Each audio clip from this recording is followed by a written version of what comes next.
All right, and we're going to do this again now, all right?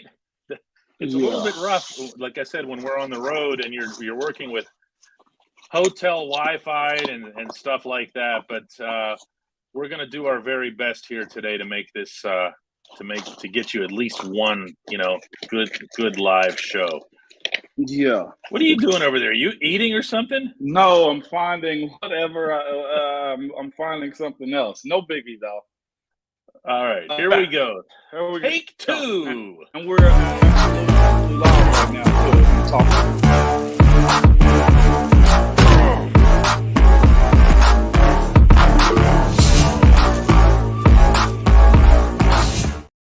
So if you were in comments before, you can jump back into comments again. Daniel insists he was first. You can't really be first if it's the second try.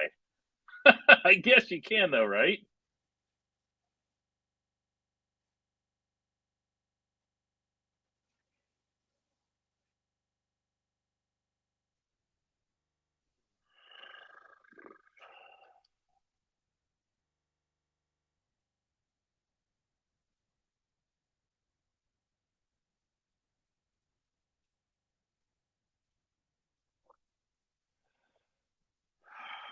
Well, I hate to do this because our room is filling up again here, but I don't have any contact here with Ramon. I have now we can see him. Yeah, you know what? We should probably just try to. Yeah. Case it is. Yeah, that's what Ryan's saying here. I don't think it's going to work today. I'm not sure if it's on. I'm not sure whose end it's on because we're both in hotels, and you never have any idea. No, you're all locked up. You're frozen. I can hear you. You can or can't?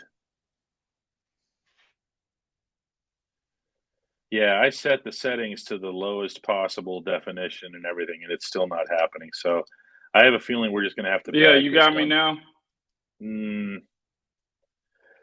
I think we're going to have to bag this one. Oh. Yeah. Oh, well. Are you guys understanding enough to Oh, hang on. My wife wants to add something to the equation. Now she's in. We're doomed, Mama. Hi. Yeah, we can't do it. We can't get anything going. Are we live? We are. So you're on live for us to. Oh, great. What I was going to suggest, I was going to suggest is have Ramon just do audio and. Yeah, you're live.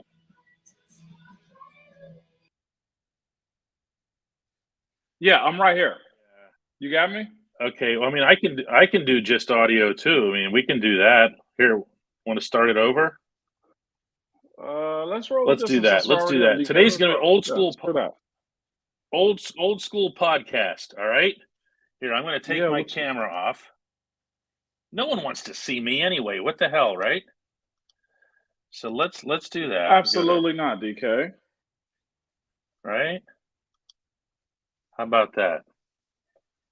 All right. Now absolutely. She can make this into a podcast later that can go up on YouTube and everything else. Yeah. All right. We good, everybody? All right. Everybody says, Tony says, absolutely. Tony says, you got me clear? Better than nothing. Let's go. Yeah, you sound great. All right. So now we're going to actually get this done here. All right. Let's roll. Let's hear here. Dwayne says the Browns have sabotaged our show today. They did. I mean, it is the start of free agency, so this is what they do. Yeah, they do stand out in that setting. Lyle says, hey, Mo, do you think Derek Watt will still have a job? That's rough because in today's NFL, the fullback position, you have to be a very elite type of guy like Rashard out of Baltimore, Juszczyk with the 49ers. And Derek, he had just a couple of touches last year. And if he's not killing it on special teams, that's a hard ask to bring a guy back. You'll probably find a newer, cheaper one because his price tag was a little bit high for about 100 play a year fullback as far as the offense goes. DJ asks, hey, Moan, Deontay Johnson in a Steelers uniform this upcoming season? That's a good name and also a very crafty name too. Al B. Quirky. Yes, 100.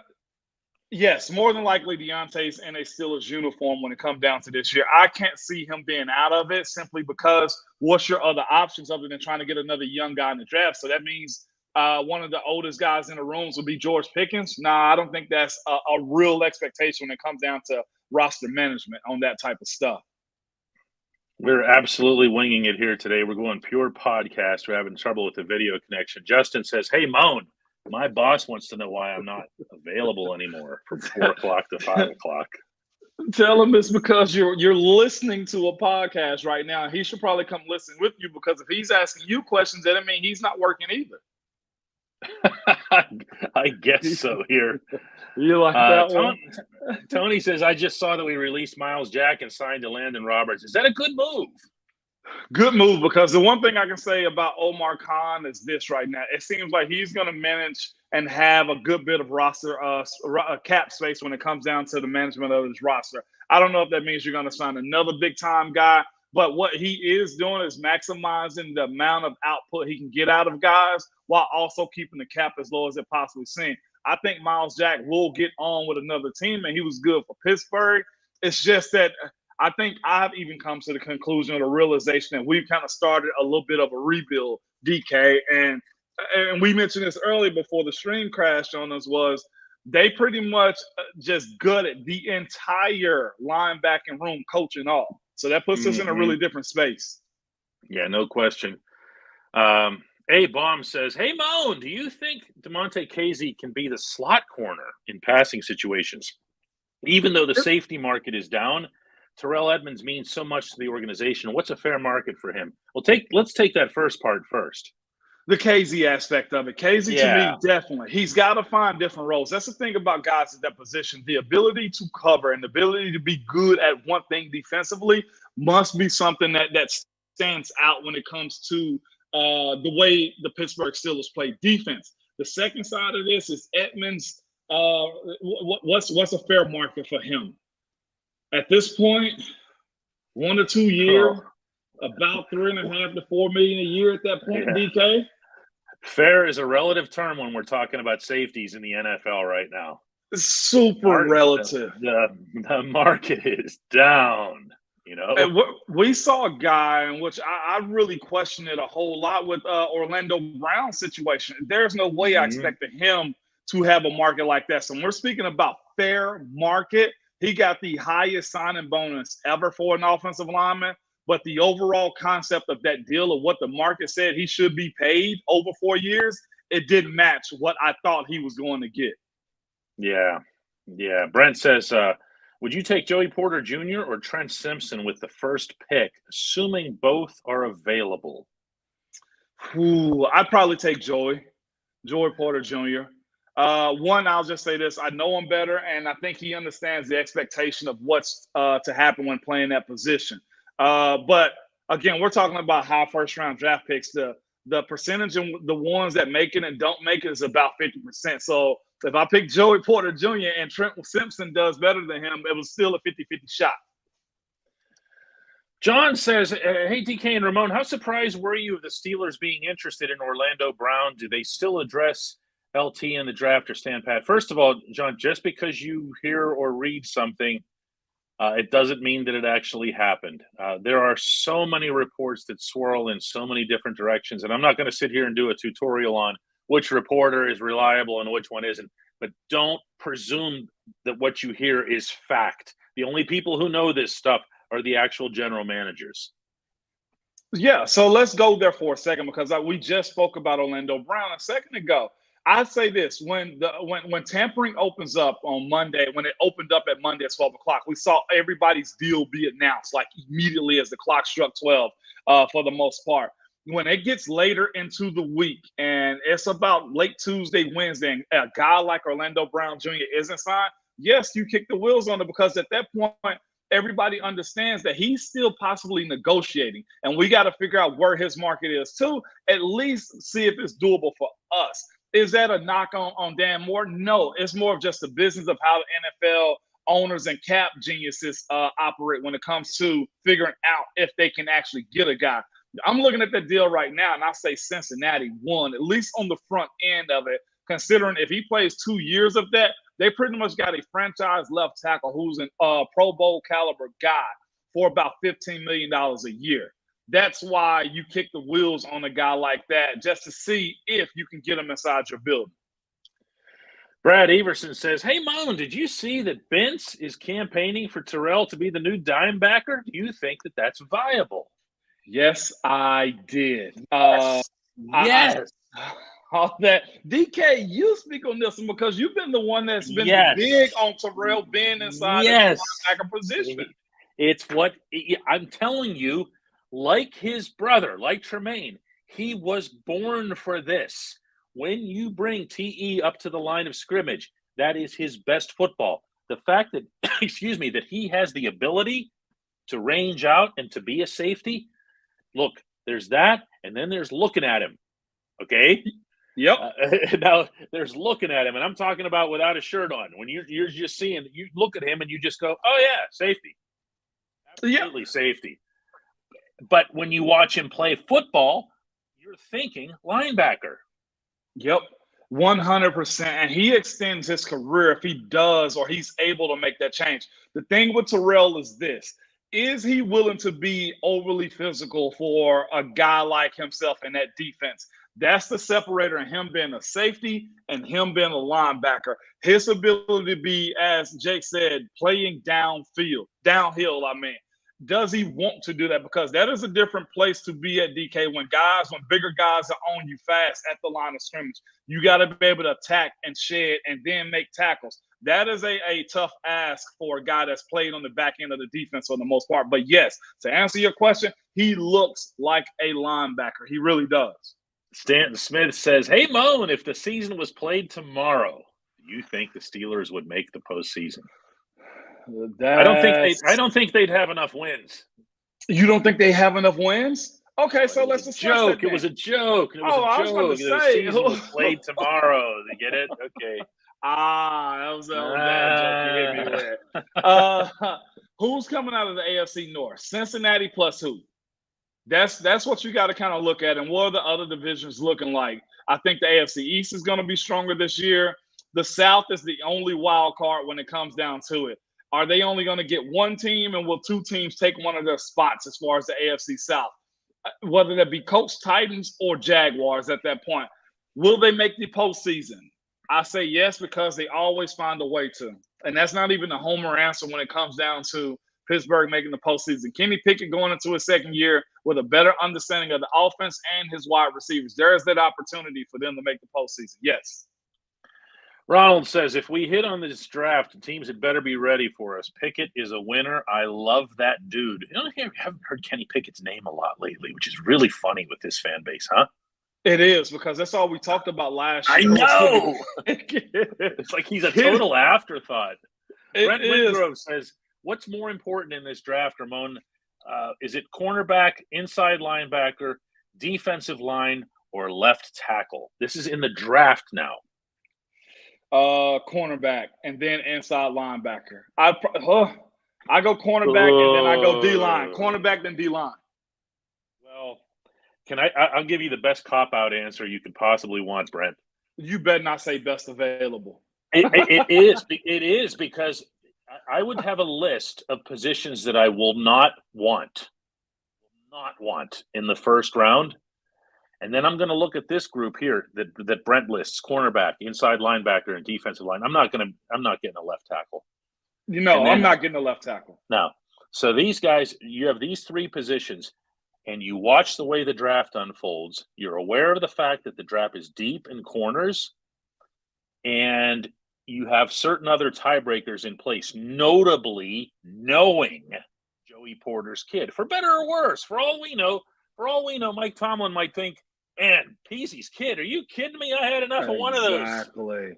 Because the kid at Oregon is off the charts. And then, of course, the Maryland cornerback, too, could possibly be there. You just never know. And this is the other thing. Coach Tomlin has direct intel to those Maryland defensive players because why? One of his sons played at the University of Maryland. So if there's anything to be learned about those guys, he can go tap into his son and just get that answer for them.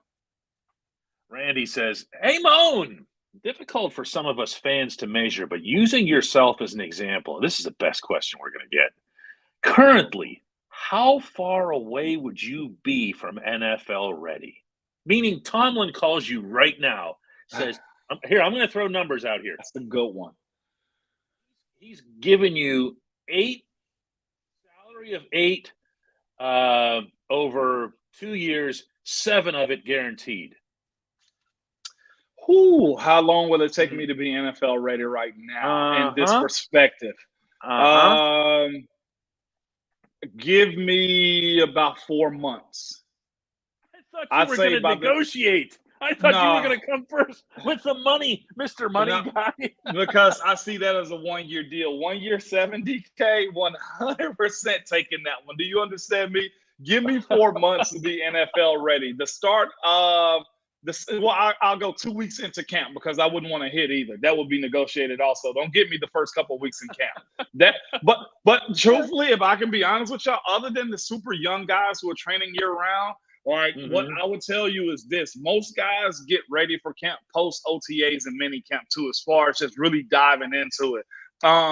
You don't have to be running the entire time in the off season.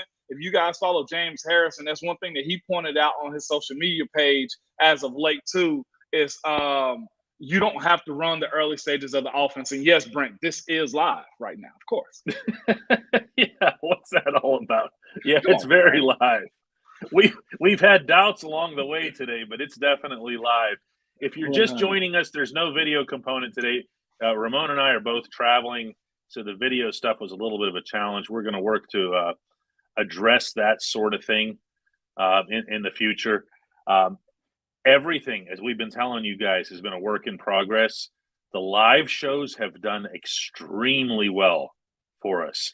Yeah. Do even better if you would hit like and share. All of you hoarding like and share people that are keeping them to yourselves, you know? Yeah. Just do the like and share thing. Absolutely. We're live. Kevin says, hey, Moan, will our offense be able to complement our physical defense this year? If they start the season the way they ended, and this is where I'm at with them complementing the offense, complementing the season, they have to be able to establish the run early in the year.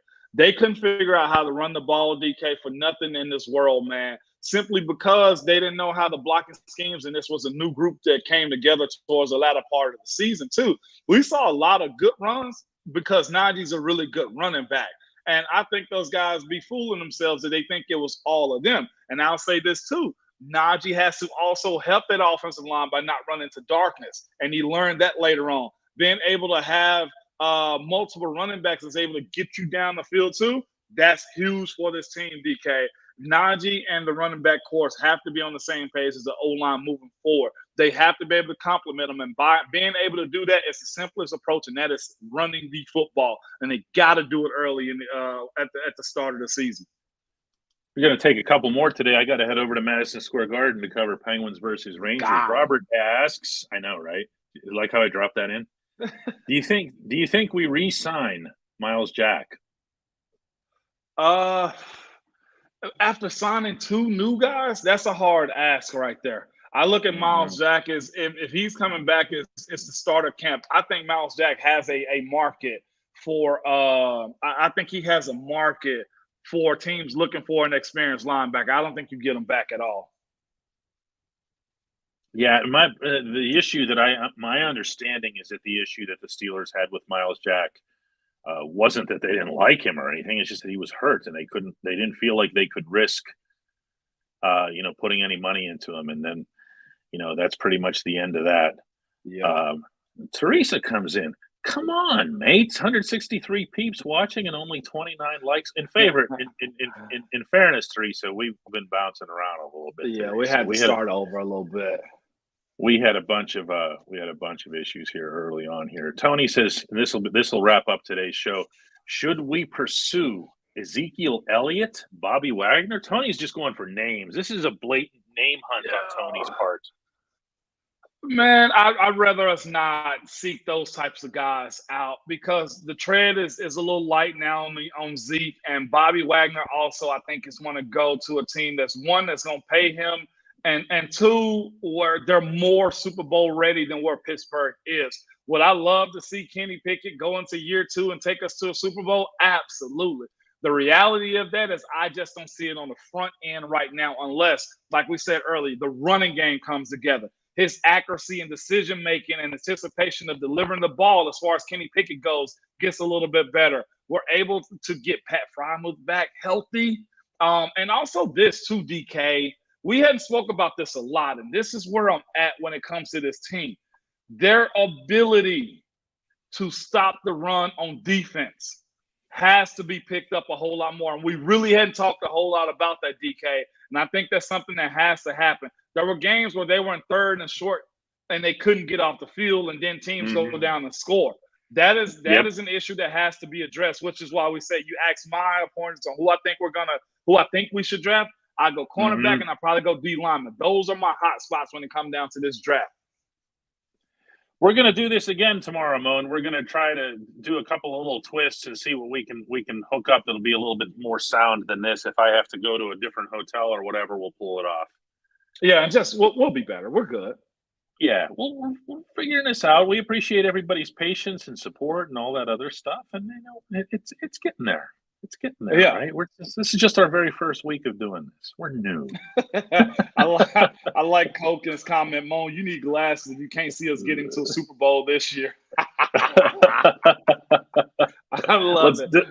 Let's do it again tomorrow. No doubt.